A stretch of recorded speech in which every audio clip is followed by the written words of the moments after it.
Olá, queridos amigos. Eu sou um servo de Deus. Essa é a nossa gota de sabedoria de hoje.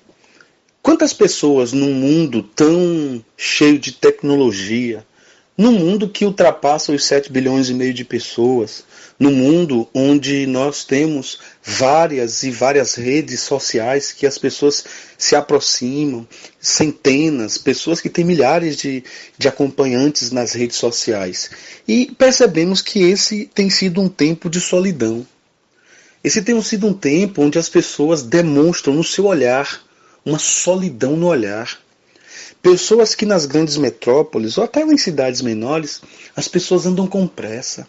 Elas não têm mais tempo para parar, olhar as estrelas. Você já prestou atenção como é lindo olhar o céu, olhar as estrelas? Olhar um pouco à noite? Nós não temos tempo. E o que mais me chama a atenção é que entendemos que as redes sociais é o suficiente para nutrir a nossa rede relacional. E eu entendo que só o fato de parar um pouco a nossa agenda, olhar para o céu, é uma forma de nos relacionar com Deus. Tenho falado muito nas gotas de nos relacionar com Deus através da leitura bíblica, da oração, mas parar um pouquinho é uma forma de se relacionar com Deus.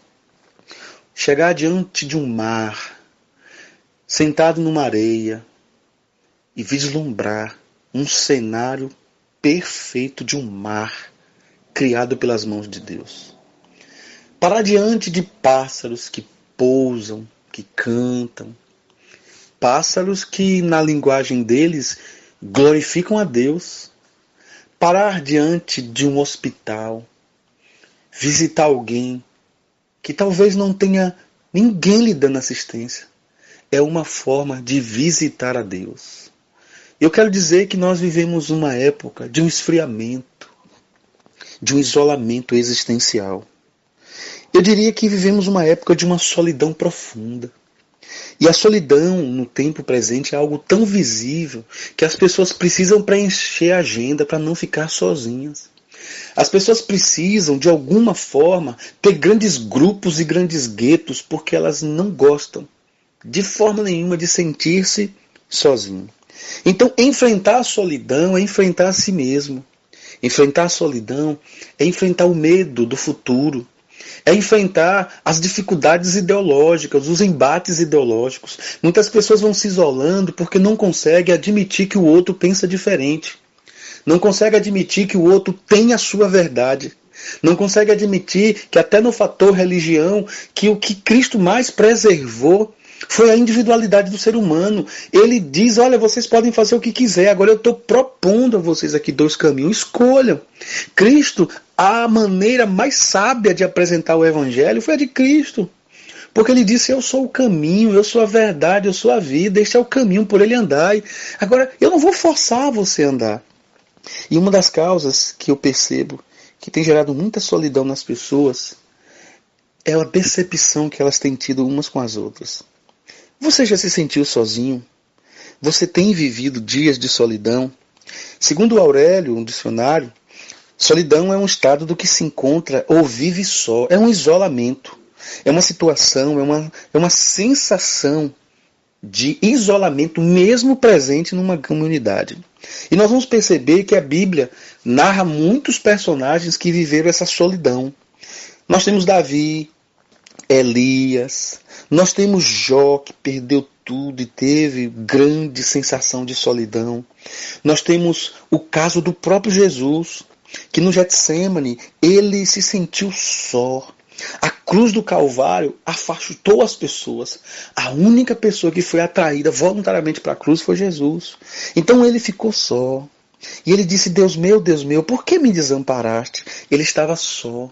E na verdade, Jesus lidou com muita facilidade com isso, porque ele tinha tudo para desistir, mas ele continuou pela paixão, amor pela nossa vida. No entanto, nós vamos perceber que o homem, ele não foi criado para viver só. A Bíblia vai dizer, no livro de Gênesis, capítulo 2, verso 18, que não é bom que o homem esteja só. Nós sabemos que esse texto, ele tem o seu contexto voltado para a formação da família. Mas como a Bíblia é principiológica, todo esse conteúdo serve para aplicar a nossa vida. Então, de forma nenhuma, o homem não pode viver só. O isolamento, ele é empobrecedor. O isolamento, ele é adoecedor, é patológico. E o que a Bíblia vai nos mostrar, lá em Eclesiastes, capítulo 4, é que melhor é serem dois do que ser um. O que é que a Bíblia está apontando? A Bíblia está apontando que a solidão é uma receita para o fracasso.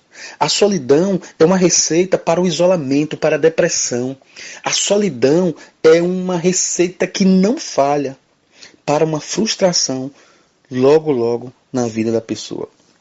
A Bíblia diz que em todo tempo ama o amigo, mas na hora da angústia nasce o irmão. A Bíblia diz que há amigos mais chegados que irmão. A Bíblia diz que Jesus, ele disse, olha, eu quero estar convosco. A Bíblia diz que Jesus falou para Zaqueu. Zaqueu era um publicano, um chefe dos cobradores de impostos. Havia uma grande multidão em volta de Jesus. E Zaqueu, embora tivesse muitas pessoas ao seu lado, ele era um líder. A Bíblia diz que Zaqueu tinha dificuldade, porque era baixinho, para enxergar Jesus. Ele queria enxergar Jesus. Ele correu à frente da multidão, estrategicamente ele subiu numa árvore. Jesus disse para ele, Zaqueu, desce dessa árvore, porque me convém ir à sua casa. Então nós vamos perceber que a sensação de solidão de Zaqueu não era a ausência de pessoas, não era só isso. Zaqueu queria estar com alguém que marcasse, que significasse. A ambiência do coração de Zaqueu necessitava de alguém que o levasse a esse sentimento pós-isolamento. Nós precisamos socializar nosso coração, socializar nossas ideias, socializar nossa fé, nosso sentimento, nosso ser. E isso não é possível na solidão. Deus, nós te louvamos porque o Senhor faz com que o solitário habite com família. O Senhor faz com que o solitário tenha amigos. E eu sei, Senhor, que existem muitas pessoas que são difíceis de relacionamento.